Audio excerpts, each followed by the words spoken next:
Yo gamers, what is up? So for today we have another build. So for today we're gonna be doing a Dori build. So for today I'm gonna tell you guys how to build Dori in the most efficient way possible with her artifacts, weapon, main stats, substats, playstyle, and all that good stuff. So if you guys are excited for that, keep watching. Now starting off with Dori, Dori is mainly a support. She heals and provides battery to your team comp or teammates. And also since she scales with HP, she can act as a sort of tank as well. Now with Dori's normal attacks, she can perform up to 4 normal attacks, which deals a physical damage to opponents. And as for Dori's elemental skill, when you press her E skill, it will launch an electro attack just like that, dealing electro damage to opponents. Now for Dori's elemental burst, when you press Q, it will basically cast this lamp, electro lamp, and then will continuously heal you for a certain duration of time. And not to mention, this lamp burst also does a pretty good, pretty consistent electro application over time. So yeah, her burst does provide you with a pretty decent amount of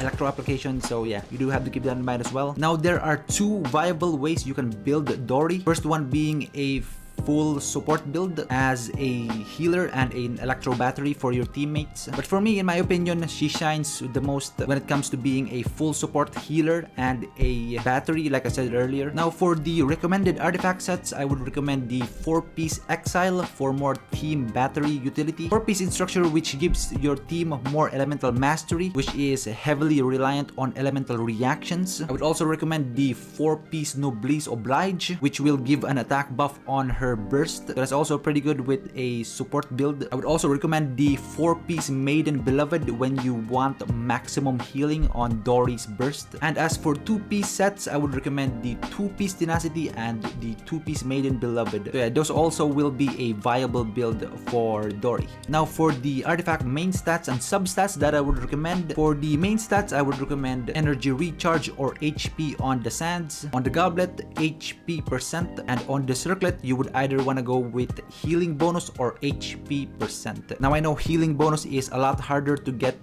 than HP percent, which is why I put HP percent in there as well. For the substats, you would want to go with energy recharge, HP percent, crit rate, or attack percent. Now for the weapons for Dori, I would recommend first of all would be the Favonius Greatsword, since it does have that energy recharge main stat. Second would be the Sacrificial Greatsword, which also has an energy recharge main stat and provide skill utility whenever you can spam her skill. There's also the weapon Forest Regalia, which is also pretty good for Dori, and not to mention Range Slasher, which is good if you want to cause elemental reactions with Dendro reactions. There's also the 3-star weapon, which is the Blood Tainted Greatsword, which is also good for Dori. And finally, we have the Bell, which finally has a use.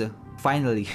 And I would also recommend the Pharaoh's Shadow for Dori, which is also a pretty good weapon for Dori overall. And that is it for my build with Dori. That concludes my overall build for Dori. I would say she's best when it comes to being a support, you know, healer support, which gives out a lot of energy particles for your teammates. So yeah, I'd say that's where Dori shines the most, really, is a support build. So that's pretty much it. So hope you guys enjoyed watching, and as always, see you in the next video.